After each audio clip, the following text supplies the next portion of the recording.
Students, आज का हमारा टॉपिक है transition from feudalism to capitalism in Europe. यानी यूरोप के अंदर जो सामंतवाद से पूंजीवाद में परिवर्तन। सामंतवाद से पूंजीवाद का परिवर्तन जब आप पढ़ेंगे, उससे पहले ये जानना जरूरी है कि सामंतवाद क्या है और पूंजीवाद क्या है। सामंतवाद और पूंजीवाद, वाद का अर्थ आपने अपने पिछली कक्षा में पढ़ा होगा कि इंग्लिश में हम सिंगुलर और प्लूरल दो वर्ड बोलते हैं। हिंदी में एक वचन और बहुवचन होता है।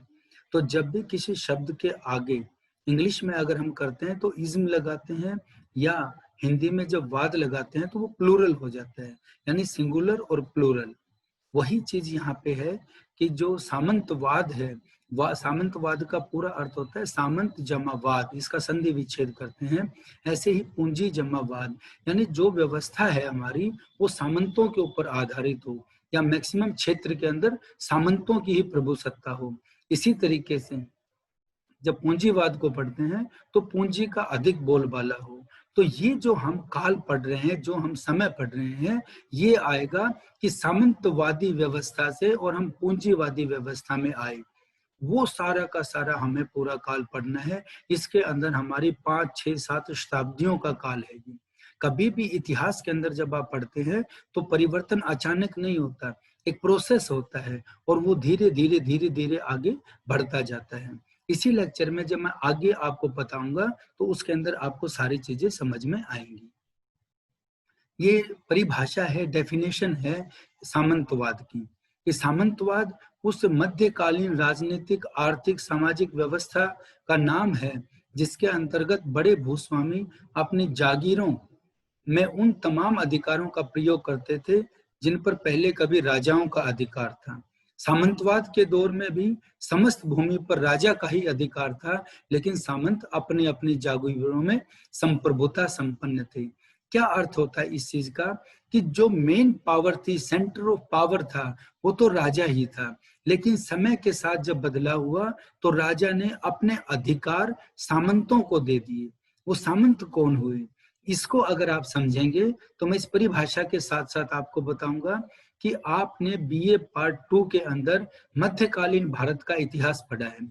उस मध्यकालीन भारत के इतिहास में चाहे आप अकबर को पढ़ेंगे, चाहे अकबर के बाद आप औरंगजेब तक आ जाएंगे, और विशेष रूप से औरंगजेब में देखेंगे तो उन्होंने अपने राज्य को, वो राज्य सारा का सारा किस में बांटा था, जागीरों में बांट दिया था।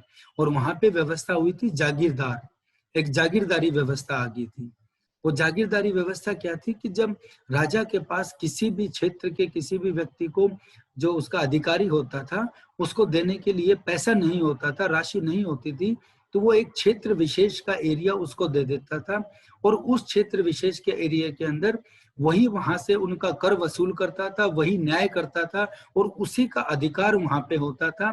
और उस क्षेत्र की जो निगरानी करनी थी या रक्षा करनी थी, वो सारे का सारा उसी की जिम्मेदारी थी। वो अपनी सेना भी रखता था, लेकिन उसके ऊपर नियंत्रण किसका होता था, राजा का नियंत्रण होता था। यही व्यवस्था आप यूरोप के अंदर पढ़ेंगे कि यूरोप के अंदर जो राजा है वो सेंट्रल पावर है, जो मुख्य मुखिया है वो राजा है, लेकिन राजा ने ही अपने राज्य को सामंतों के अंदर बांट दिया है, और वो सामंत ही अपने अपने क्षेत्र की निगरानी करते हैं और अपने अपने क्षेत्र से कर वसूलते हैं, और राजा को एक केंद्रीय जो शक्ति है, सेंट्रल पावर है, उसको अपना हिस्सा यानी कर का जितना भी हिस्सा है वो एक मुश्त वहां पे अदा कर देते हैं। नतीजा क्या होता है इसके अंदर कि एक कड़ी बन जाती है राजा के अंदर और सामंत के अंदर। जो आम जनता है, जो साधारण जनता है, उसके फिर अधिकारों का हनन होता है। वो इस चीज में चैप्टर में आप आगे पढ़ेंगे। तो सामंतवाद क्या हुआ कि यूरोप के अंदर जो सामंती व्यवस्था थी, जो सामंत थे, उनके पास ही ये अधिकार थे और राजा केंद्रीय शक्ति के साथ था। ये आप पढ़ेंगे 7वीं 8वीं शताब्दी से शुरू हो जाता है यूरोप के अंदर, और 8वीं 9वीं शताब्दी तक ये चलता है। यही चीज जब हम हिस्टोरियन के तौर पे देखते हैं तो मैंने इंग्लिश और हिंदी दोनों में मैं आपके साथ चलूंगा, कि जो हमारे कुछ बच्चे हैं वो इंग्लिश मीडियम में भी होंगे, कुछ हिंदी के हैं। जेम्स कॉलिन एक बहुत बड़े इतिहासकार हुए हैं। वो क्या कहते हैं फ्यूडलिज्म के ऊपर, सामंतवाद पे, कि फ्यूडलिज्म एक contractual system of political and military relationship between the ruler and the making of grants of fiefs of vassals, यानी जो सामंत है जिसके पास जमीन का अधिकार है, फिफ्स और वेसल्स उसी को बोलते हैं, उसके बीच एक राजनीतिक और एक सेना के बीच का गठबंधन है, एक गठजोड़ है उनका, जो उसको बनाता है। और विद्वान हमारे साम्यवादी विचारधारा में कार्ल मार्क्स में है। कार्ल मार्क्स कहते हैं कि एक social order in which A military land owning aristocracy dominated the rest of the society, कि इसके अंदर एक एरिस्टोक्रेटिक राज हो जाता है, एक निरंकुश राज्य हो जाता है, और वो सामंत है वो उसके ऊपर निरंकुशता से राज्य करता है। इसी परिभाषा में हम आगे चलेंगे तो एक और हिस्टोरियन है डेविड हर्ली, वो बोलते हैं कि federalism is A system of economic production found upon feudal rent with reliance on force and not on incentive to secure labor and support from the worker। जो फ्यूडल रेंट है, जो उसको धन दे रहा है, जो मैंने आपको पहली स्लाइड के अंदर बताया था कि एक सामंत अपना हिस्सा राजा को दे देता है, उसके ऊपर सारी चीजें निर्भर करनी है। और ऐसी ही स्टेटमेंट जोसेफ आर स्टेरर है, एक जर्मन विद्वान है, वो बोलते हैं कि federalism is a method of government and way to securing the force necessary to preserve the system, कि फ्यूडलिज्म एक ऐसा सिस्टम है, एक ऐसी फोर्स है जो पूरे के पूरे राज्य को कायम करने के लिए बनाई जाती है। तो अपने राज्य को अधिकृत करने के लिए, बनाने के लिए जो शक्तियों का प्रयोग किया जाता था, जो तरीके का प्रयोग किया जाता था, वही सामंतवाद था। उस सामंत के पास सारे के सारे वो अधिकार चले जाते थे। और ये सारी की सारी जो मैंने परिभाषाएं बताई हैं, उसके आधार पर आप कहेंगे कि feudalism was a type of government in which political power was treated as a private possession and was divided among a large number of lords। जो सामंत हैं वो पॉलिटिकल पावर है, लॉर्ड्स बोलते हैं सामंत को, कि इन सामंतों के अंदर सारे के सारे अधिकार सामंतों के पास थे, और राजा एक केंद्रीय शक्ति के रूप में बैठा हुआ था। वो राजा अपने राज्य को कायम करने के लिए अपने राज्य को सामंतों के अंदर बांट देता है, और आम जनता से उसका लेना देना नहीं होता। वो जो सामंत हैं वो अपनी अपनी सेना रखते हैं, और जितना एरिया सामंत के पास है वो उसकी सिक्योरिटी भी करता है, उसकी देखरेख भी करता है, और ये एक दोनों के बीच में एक गठबंधन सा हो जाता है। ये हमारी परिभाषा है सामंतवाद की। अब हमारे पास चीज आती है कैपिटलिज्म। हम दोनों का तुलनात्मक चीज कर रहे हैं यहाँ पे कि पूंजीवाद क्या है। जो सामंतवाद था यहाँ पे पूंजी आ जाएगी। कि ग्रेस हुए हैं एक हिस्टोरियन, वो कहते हैं पूंजीवाद पूंजी के निवेश अथवा प्रयोग द्वारा जीविका कमाने की एक व्यवस्था है। यानी जहां कहीं भी आपको ज्यादा चीज लेने की बात आएगी वहां पूंजी को लगा देंगे आप। तो वो जो पूंजी, जहां पे मैंने पिछली जो डेफिनेशन बताई थी सामंत की, वहां पे आपको बताया था कि सारी चीजें सामंत के ऊपर आधारित हैं। पूंजीवाद के अंदर सारी की सारी व्यवस्था पूंजी के ऊपर आधारित है कि वो पूंजी के प्रयोग से सारी व्यवस्था को नियंत्रित करते हैं। वार्नर एक जर्मन इतिहासकार हैं, वो भी बोल रहे हैं कि पूंजीवाद में भावना, संगठन और तकनीक महत्वपूर्ण है। केवल 3 चीजों के ऊपर कंसंट्रेट किया जाता है, भावना, संगठन और तकनीक। भावना क्या होती है? सबसे ज्यादा बेनिफिट लेने की, धन कमाने की। संगठन क्या होना चाहिए? बहुत ब्रॉड होना चाहिए, बहुत विस्तृत होना चाहिए। और टेक्निक क्या है? टेक्निक हर एक स्थान और समय के अनुसार बदलती है।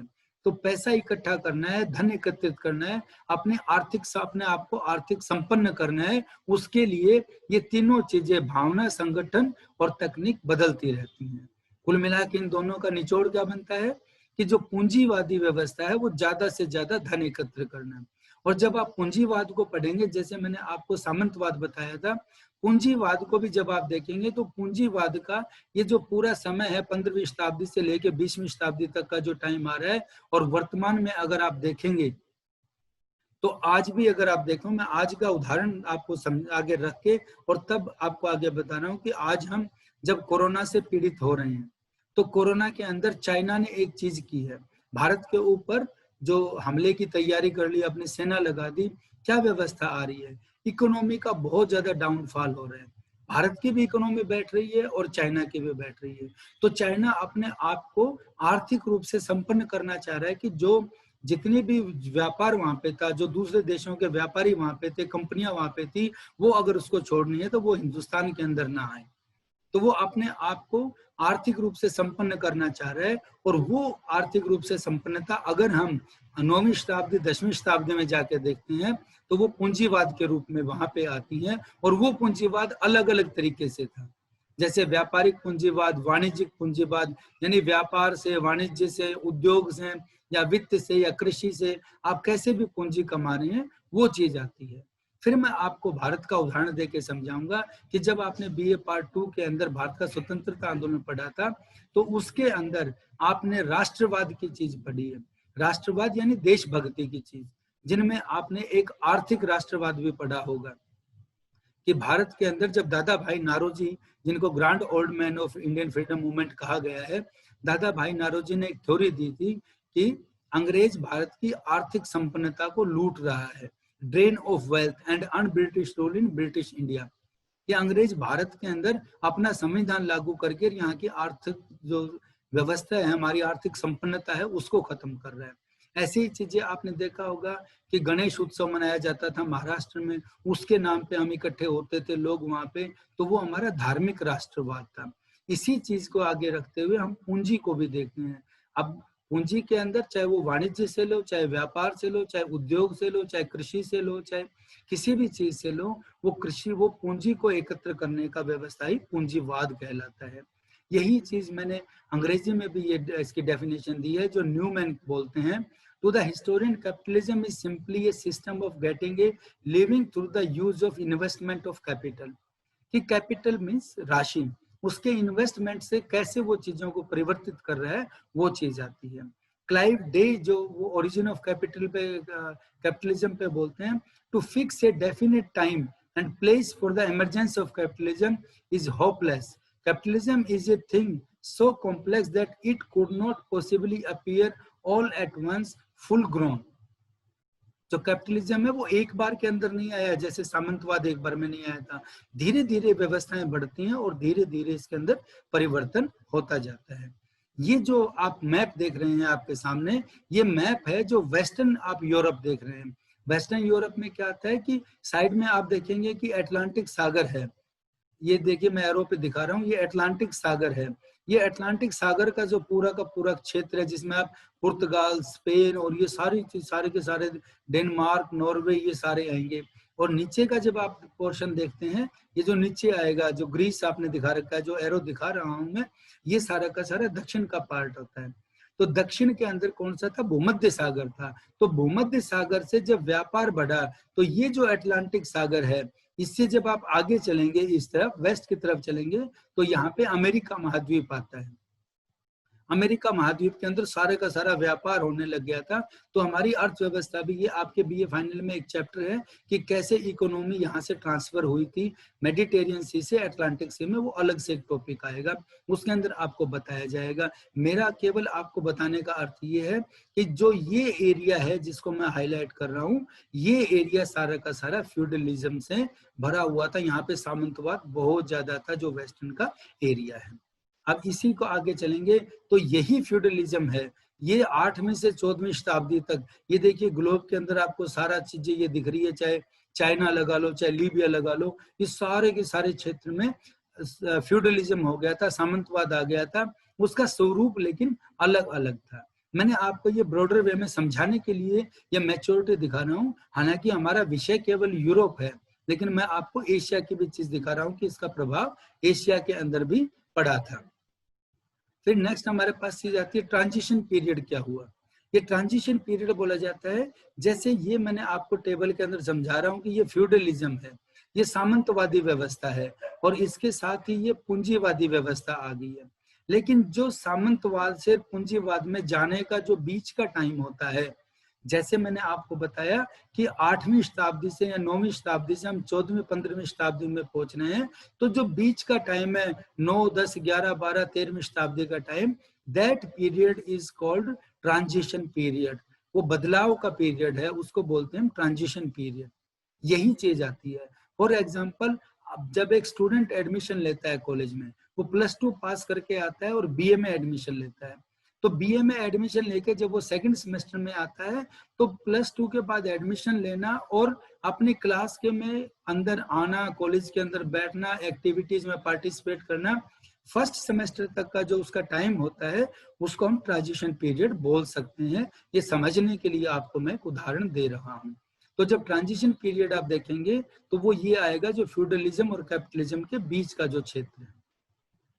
अब हमारे पास चीजें आती हैं कि जो फैक्टर्स हैं, क्या फैक्टर्स हैं जो कैपिटलिज्म को लेके आए, जो पूंजीवाद को लेके आए।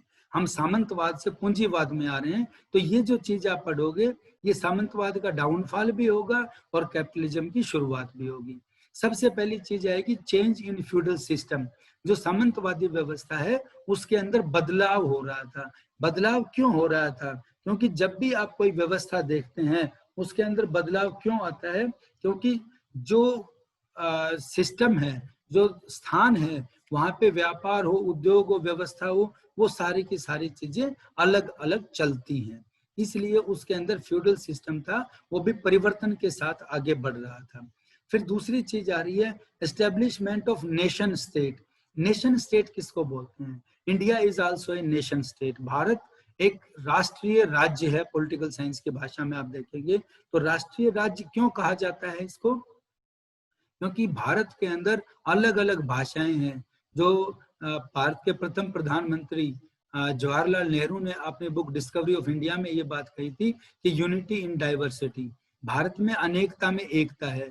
हमारे धर्म अलग हैं, हमारे जातियां अलग हैं, हमारी भाषा अलग है, हमारे क्षेत्र अलग हैं, हमारी सारी व्यवस्थाएं अलग है, लेकिन उसके बावजूद भी हम एक हैं। ये जो अनेकता में एकता की बात आती है वही चीज आती है कि यूरोप के अंदर भी राष्ट्रीय राज्यों का निर्माण हो रहा था। यानी जो राज्य, जो राष्ट्र हैं वो अलग अलग जो उनकी भाषा है, धर्म है, उसमें अलग अलग बटे हुए हैं, तो वो एक यूनाइटेड होने लग गए थे, इकट्ठे हो रहे थे। तो ये सारी की सारी आप देखेंगे यूरोप में हो रहा था। उदाहरण के तौर पे जब आप पढ़ेंगे इसके अंदर 1870 ईस्वी के अंदर कि जर्मनी का और इटली का एकीकरण हुआ था। तो इटली का जब एकीकरण को आप देखते हैं तो आप देखते हैं उसके अंदर नीस, सेवो, लंबार्डी, पिडमांट, सार्डिनिया, कोर्सिका, ये सारे के सारे जब वेनेशिया ये इकट्ठे होते हैं तो इनका इतिहास भी एक है, इनकी संस्कृति भी एक है। इसलिए इसको नेशन स्टेट बोला जाता है। तो यूरोप के अंदर नेशन स्टेट की फॉर्मेशन हो रही थी। फिर आया introduction of Arabic system of numerals. जो अरेबिक सिस्टम आया था, न्यूमेरियल्स क्या बोलते हैं, जो आंकड़ा प्रणाली होती है जिसके अंदर हम हिसाब किताब रखते हैं, उसके अंदर अरेबिक सिस्टम को लागू किया गया था, जिसके अंदर से नई नई चीजें पता चल रही थी, हमें गिनती का और दूसरी चीजों का पता चल रहा था। फिर हमारे पास चीज आती है improvement in the method of keeping accounts. Account को जब आप यूज करते हैं तो आप लेजर को रखते हैं, 1 कॉपी, 2 कॉपी, 3 कॉपी, कब उसका नुकसान होता है, डे वाइज। जैसे लेजर को बनाने के अंदर डे बुक को रखा जाता है, ऐसे ही मंथली जो बुक होती है उसको भी रखा जाता है। तो जो डे बुक होती है, ऐसा जब नया जो अकाउंट रखने का नए जो तरीके इजाद हो रहे थे, उससे भी फ्यूडलिज्म डाउन हो रहा था और पैसे की व्यवस्था यानी अर्थव्यवस्था की महत्ता बढ़ रही थी। फिर आया हमारे पास development of banking system. Banking system के अंदर पहले राशि को रखना ही एक मुसीबत हो जाती थी। तो अब जब बैंकिंग सिस्टम आ गया था तो व्यक्ति अपने पूंजी को वहां पे सिक्योर रख सकता है। उसने भी कैपिटलिज्म को बढ़ाने में आगे मदद की थी। फिर geographical discoveries and establishment of colonies. Geographical discovery की भूविज्ञान यानी दूसरे देशों की, दूसरे स्थानों की खोज करना और वहां पे अपने उपनिवेश स्थापित करना। जब आप भारत की बात करते हैं कि वास्को डी गामा यहाँ पे आए थे, तो वास्को डी गामा भी किसी व्यापारिक खोज के तरीके से उनके जब वहां पे एक व्यवस्था चली थी, जब आप पढ़ेंगे नेक्स्ट चैप्टर्स में कहीं आएगा, उसमें बताएंगे कि लैंड से जो व्यापार था, भूमार्ग से व्यापार रुक गया था धर्म युद्धों के कारण, तो उन्होंने फिर समुद्री रास्ता निकाला था। समुद्री रास्ता निकालते हुए वास्को डी गामा कालीकट के स्थान पर पहुंचे थे और उसके बाद ईस्ट इंडिया कंपनी 1600 में भारत आती है। वो पुर्तगाल के रहने वाले थे, लेकिन इंग्लैंड जो है, इंग्लैंड के जो कंपनी है ईस्ट इंडिया कंपनी, वो भारत में आती है, कलकत्ता में वो अपना राज्य स्थापित करते हैं। तो फिर वहां से भी फिर कैपिटलिज्म की यानी पूंजीवादी व्यवस्था की ज्यादा शुरुआत होती है। जो नई, जैसे मैंने बताया कि जैसे नए भू क्षेत्रों का खोज हो रही थी, भारत का मैंने उदाहरण दिया, तो वो नई नई चीजें हो रही थी और नए नए उपनिवेशों की स्थापना हो रही थी। जब उपनिवेशों की स्थापना हो रही थी तो वहां से भी अर्थव्यवस्था मजबूत हो रही थी। इंग्लैंड ने भारत के साथ व्यापार किया, आपने नीतियां बनाई, वो सारी की सारी व्यवस्थाएं जो कि अंग्रेज ने, इंग्लैंड ने या इंग्लैंड के निवासियों ने, वो अपने आर्थिक संपन्नता के लिए ही की थी। फिर क्या चीज आ गई थी कि establishment of joint stock companies. Joint stock companies क्या हुई थी कि जब भारत के अंदर कॉलोनी बनाने लगे थे, भारत के अंदर ईस्ट इंडिया कंपनी आई थी, तो एक नियम निर्धारित होते थे कि जब हम किसी भी कंपनी को जब परमिशन दी जाती है तो उसके लिए एक कुछ नियम निर्धारित होते हैं कि उसके पास कितनी राशि होनी चाहिए, कितना एरिया होना चाहिए। वही चीज जब दोबारा से जब कैपिटलिज्म लागू हुआ तो वहां पे पूंजी को ज्यादा महत्ता दी जाने लगी, तो वहां पे दो कंपनियों को जोड़ के भी कोई अपनी कंपनी स्थापित कर सकता था, दो आदमी भी जुड़ सकते थे, 2 4 5 जो भी व्यक्ति थे वो आपस में अपना ज्वाइंट एक कंपनी स्थापित कर सकते थे। वो जो प्रोसेस चला ज्वाइंट कंपनी स्थापित करने का, उसने भी कैपिटलिज्म को ज्यादा बढ़ावा दिया। फिर influence of renaissance and reformation, Europe के अंदर पुनर्जागरण और धर्म सुधार आंदोलन हुए थे। तो उन धर्म सुधार और पुनर्जागरण आंदोलन से ये पता चला कि कैसे हम पुरानी व्यवस्था से नई व्यवस्था के अंदर आए, कैसे हम रूढ़िवादिता के अंदर फंसे हुए थे। तो इससे जो पुनर्जागरण हुआ था हमारा, उसने भी व्यक्ति के उत्थान में ज्यादा मदद की। फिर आता है हमारे पास राइज ऑफ फैक्ट्री सिस्टम। जब इंडस्ट्रियल डेवलपमेंट होनी शुरू होती है तो जो फैक्ट्री सिस्टम आया था, फैक्ट्री सिस्टम ने भी पूंजीवादी व्यवस्था को आगे बढ़ाने में मदद की थी। यह फैक्ट्री सिस्टम भी बहुत आगे तक चला था, जिसने पूंजी के ही निवेश को और पूंजी के प्रयोग को आगे बढ़ाया था। Use of better equipments and machines, यहाँ पे आप ध्यान देने की चीज समझिए कि use of better equipments and machines, आज भी अगर हम देखते हैं कि जो हमारा पुराना जो क्षेत्र है, जिसके अंदर हम देखते हैं कि जो रूरल एरियाज के अंदर चले जाते हैं बहुत से प्रांतों के अंदर, तो पुराने औजारों से ही खेती बाड़ी होती है। आप राजस्थान में या दक्षिणी हरियाणा के अंदर जाके देखेंगे तो वहां पे ऊंट से, बैल से जो खेती होती थी, वो चीजें पुरानी से करने हैं। और आज हमारे पास ट्रैक्टर भी आ गया है। अगर आप फसल को तैयार करने की चीज करते हैं, जब हमारी फसल पक जाती है तो हार्वेस्टर कंबाइन आई है। तो ये जो बेटर इक्विपमेंट्स और मशीन्स आए थे, जैसे जब आप कृषि क्रांति को पढ़ेंगे तो जेथरो टूल की ड्रिल मशीन आएगी, वो बोने के लिए दूसरी मशीनों का प्रयोग होने लगा था। उन मशीनों के प्रयोग ने और जो दूसरी चीजें औजार वगैरह आ रहे थे, उन्होंने भी पूंजीवादी व्यवस्था को आगे बढ़ाने में मदद की। और सबसे इम्पोर्टेंट रोल जो प्ले किया, वो प्ले किया इंश्योरेंस सिस्टम ने। यानी जो एक बीमा कंपनी थी, वो बीमा कंपनियों का जो प्रयोग आया, बीमा कंपनियां जब शुरू हुई तो व्यक्ति को अपनी राशि खोने का डर नहीं रहा, और बीमा कंपनी के थ्रू उसका व्यापार और उसका उद्योग और उसके जो सारी की सारी जो पूंजी उसको लगा रहा था, उसको बहुत सिक्योरिटी मिली। नतीजा क्या हुआ कि पूंजीवादी व्यवस्था और ज्यादा आगे बढ़ी। यहाँ पे आपके सामने एक और चीज आ रही है कि जो हमारी पूंजीवादी व्यवस्था है, जैसा मैंने आपको पहले बताया था कि एक साथ चीज नहीं बढ़ी। अब इसकी हम जो कैपिटलिज्म है हमारा, जो पूंजीवादी व्यवस्था है, उसका स्वरूप अगर हम देखें तो जो उसकी नेचर है वो एक साथ नहीं रही है।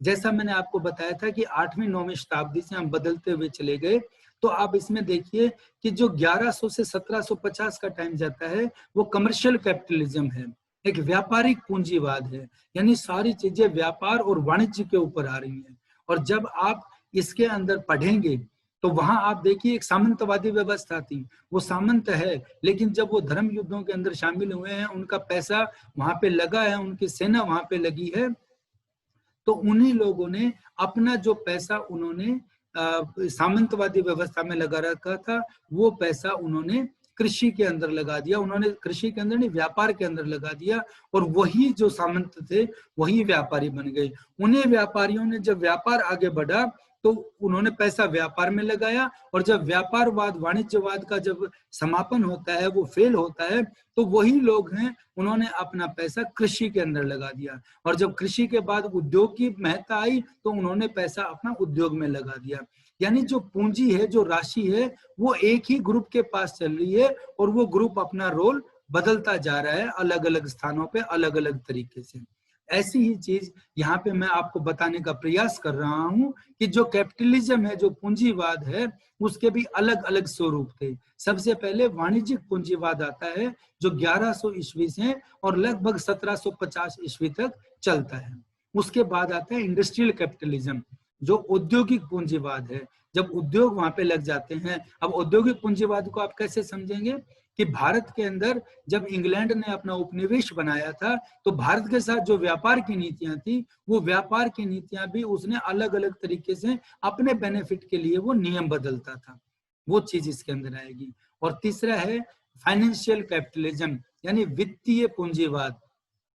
वित्तीय पूंजीवाद का 1914 का समय है। 1914 का जब नाम आप देखते हैं, जब भी ये संख्या सामने आती है तो वर्ल्ड वॉर वन याद आता है। तो वर्ल्ड वॉर वन के बाद जो जो चीजें जितनी जितनी बढ़ती गई थी, वो सारा का सारा कैपिटलिज्म के अंदर वो सारा फाइनेंस के ऊपर लग गया था, क्योंकि सारा का सारा चीजें वित्त के ऊपर निर्धारित हो रही थी। फिर यहाँ पे हमारे पास, मैं इसी चीज को और ब्रॉडर वे में आपको बता रहा हूँ कि process of transition from feudalism to capitalism कैसे हुआ है, यानी ये परिवर्तन कैसे हुआ, बदलाव कैसे हुआ है। तो उसको अगर हम देखेंगे तो सबसे पहले चीज आएगी चेंज इन फ्यूडल इकोनॉमी, सामंतवादी अर्थव्यवस्था में बदलाव।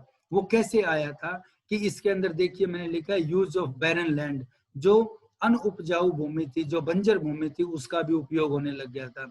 वहां पे 1315 से 1317 ईस्वी तक बीच में महा बीमारियां फैली थी, बहुत ज्यादा लोगों की मृत्यु हो गई थी। फिर इंग्लैंड के अंदर या यूरोप के अंदर एक ब्लैक डेथ के नाम से एक प्लेग की बीमारी फैली थी, जिसको ब्लैक डेथ का नाम दिया गया था। इंग्लैंड और फ्रांस के अंदर 100 साल का युद्ध हुआ था और उसके बाद धार्मिक युद्ध हुआ था। तो इन सारी घटनाओं ने उस सामंती व्यवस्था को बदल दिया था, सामंतों का नुकसान होने लग गया था, तो वो अपनी चीजें चेंज करने लग गई थी। दूसरा आया था rise of commercial centres. Commercial centres में कैसे आया था कि एग्रीकल्चर रेवोल्यूशन हुआ था, कृषि क्रांति हुई थी, कॉलोनीज बनने लग गई थी। एक संपन्न देश है वो दूसरे स्थानों पे जाके अपने उपनिवेश स्थापित करने लग गया था। फिर सी ट्रांसपोर्ट हो गया था, यानी समुद्र के रास्ते से व्यापार, पहले थल के रास्ते से व्यापार होता था, जमीनी व्यापार होता था, उसके बाद समुद्र से व्यापार होने लग गया। तो समय के साथ जो परिवर्तन होने लग गया था, वो सारी की सारी चीजें इसमें बदलाव के साथ आने लगी। फिर आया growth of agricultural capitalism in 16th century. 16वीं शताब्दी में जब आप आके देखेंगे तो वहां पे तो पूरा का पूरा जो एग्रीकल्चर है उसके ऊपर सारा का जो पूंजीवादी व्यवस्था थी वो कृषि के ऊपर ही निर्भर हो जाती है। यानी कृषि के जब मूल्य बढ़ गए थे, कृषि के अंदर पैसा लगाने से ज्यादा आमदनी हो रही थी, तो उसको हम कृषक पूंजीवाद कहेंगे या कृषि पूंजीवाद कहेंगे। और बाद में rise of commercial and industrial capitalism, जब औद्योगिक क्रांति होती है और कमर्शियल यानी व्यावसायिक चीजें आती हैं, हर चीज की कीमत, पहले जैसे कमर्शियल क्या चीज थी, सामंतवाद के अंदर आप देखेंगे कि बार्टर सिस्टम था, एक चीज के बदले में हम दूसरी चीज ले लेते थे। उदाहरण के तौर पे हम गेहूं, किसी को 50 किलो गेहूं देते हैं, 50 किलो हम उसके बाद में चावल ले लेंगे। लेकिन जब ये कमर्शियल और कैपिटलिज्म चल गया था, उसके बाद हर चीज की कीमत निर्धारित हो गई थी और ये इस व्यवस्था से आगे बढ़ने लग गए थे। फिर इस कैपिटलिज्म का हमारे पे प्रभाव बहुत पड़ा है। उस प्रभाव में क्या आया कैपिटलिज्म के कारण, जो हमारा टॉपिक था कि सामंतवाद से कैसे परिवर्तन हुआ था, वही चीज यहाँ पे आती है। सबसे पहले इसका प्रभाव पड़ा ब्लो टू फ्यूडलिज्म, सामंतवाद का समाप्ति, सामंतवाद को नुकसान, ये चीज हुई। नंबर 2 पे चीज आप देखेंगे कि एब्सेंटी लैंडलॉर्डिज्म, अनुपस्थितिक जमींदारी प्रथा। यानी जमींदारी प्रथा क्या हुई कि जिन लोगों के पास पैसा था, चाहे वो औद्योगिक क्रांति से था, चाहे वो कृषि क्रांति से, किसी भी व्यवस्था उन्होंने कर दिया था, तो उन्होंने बड़ी बड़ी जमीन ले ली थी और जमीन के मालिक वो बन गए थे, लेकिन वो कृषि नहीं करते थे। उसको बोलते हैं अनुपस्थित जमींदारी प्रथा। ब्लो टू गिल्ड सिस्टम, जब ऐसी चीज आ गई थी, गिल्ड सिस्टम बोलते हैं, एक आपका संगठन हो जाता है, एक आप अपना संघ बना लेते हैं, एक गुट बना लेते हैं। जैसे कोई मजदूरों का गुट हो गया, कोई लेबर का गुट, या कोई भी किसी भी अलग टाइप का कोई व्यापारी है वो अपना गुट बना लेता है। तो जब कमर्शियल कैपिटलिज्म आ गया तो ये जो संगठन की ऐसी प्रणालियां थी, जो लोग अपने संघ बना के रहते थे, उसको बहुत बड़ा नुकसान हुआ था। इंक्रीज ऑफ वेल्थ, संपन्नता ज्यादा लोगों के अंदर आई थी इसके कारण। इमरजेंस ऑफ लेबर क्लास, जो लेबर क्लास थी वो नई एक श्रेणी एक, जैसे देखिए पहले कृषि व्यवस्था थी हमारी, सामंतवादी व्यवस्था थी, लेकिन जब उद्योग लगे और उद्योग के अंदर ज्यादा प्रोडक्शन होने लगी तो एक नया वर्ग हमारे सामने है जिसको आपने श्रमिक वर्ग का नाम दिया।